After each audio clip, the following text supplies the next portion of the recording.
the United States, how does the CDC officially define AIDS? Okay. We actually define AIDS, AIDS as basically any person presenting with a CD4 count of less than 200 and or in the absence of CD4 count, an opportunistic infection. And there are a series of different opportunistic infections that one could get that would make them qualify for AIDS. One is pneumocystis pneumonia, and another one would be disseminated cytomegalovirus and others.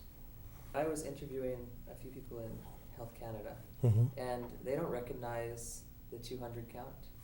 Why do you think that is? Well, I mean, in the U.S., I think some of the reasons for it relates to the activist community were very concerned that there were a large number of folks that were HIV infected that were ill but didn't meet criteria for AIDS and thus were not eligible for certain resources.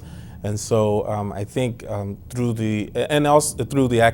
some input from the activist community and so forth, that in the U.S. we lowered the criteria to include asymptomatic people with CD4 counts, but there are a number of countries that don't use that as criteria.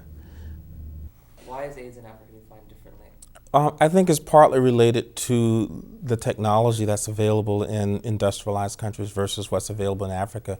We have the ability in the U.S. because we are a richer country to do CD4 counts. We have the ability to do diagnostic tests that allow us to identify various opportunistic infections.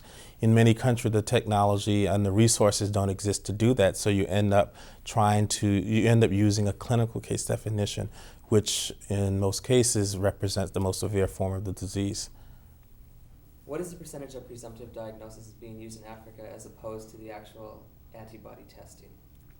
Well, I think you may have heard, well, you weren't sitting in many of the sessions today, but we probably, we estimate that that's 36 million people around the world that has HIV/AIDS infection. About 25 million of those are in Africa. 95% of those people don't know that they're HIV positive, meaning that they don't have access to an HIV antibody test.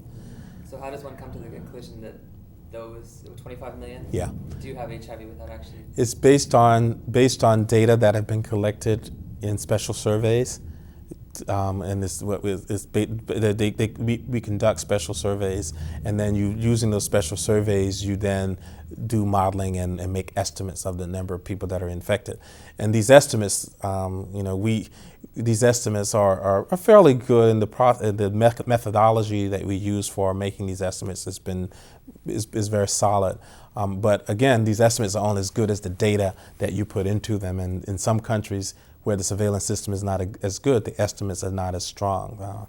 But basically, it's based on surveys and taking those data and then estimating them, and then making estimates of what the general prevalence is in the population. President Thabo Mbeki will officially open the AIDS conference tonight. Delegates here are hoping he will finally separate himself from the AIDS denialists. We remain convinced of the need for us better to understand what would constitute a comprehensive response in a context such as ours, which is characterized by high levels of poverty and disease. As I listened and heard the whole story told about our own country, it seemed to me that we could not blame everything on a single virus. Let me just say, I'm not sure that I'm not sure he's questioning. I mean, what he's my perception of what's being said is that he wants to have open dialogue about all possibilities regarding the etiology regarding the potential etiologic agent of AIDS. I think what he's, and so I think there's been lots of information out there about misinformation about what he's actually saying. But what I think his main goal is to link poverty to the entire epidemic. I mean, I think that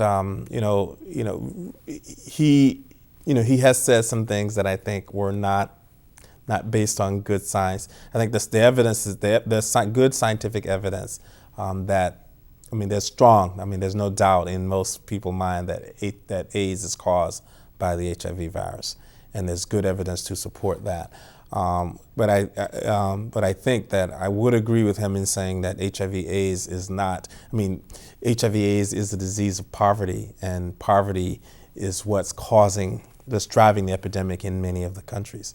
I mean, in this country, probably 10 years from now, poverty is going to be, the HIV/AIDS is going to become a disease of disenfranchised people. So, but anyway, that's probably all I should say about that. Some people are very fortunate that they don't have these side effects. But finding hypothesis is so prolonged.